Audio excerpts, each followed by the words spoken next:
Cusidillo from grade 6 Isaac Newton, representing Isaac Newton.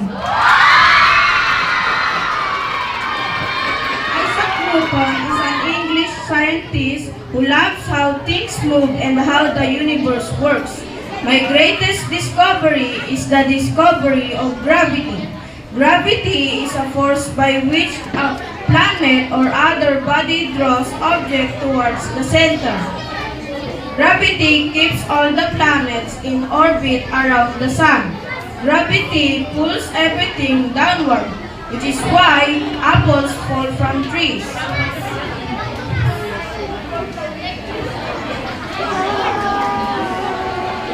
See this apple? That's what you call gravity. And I also made an important discovery in math, creating calculus to help understand creating things. And I am proud to be known as one of the greatest scientists in history. Thank you. Thank you so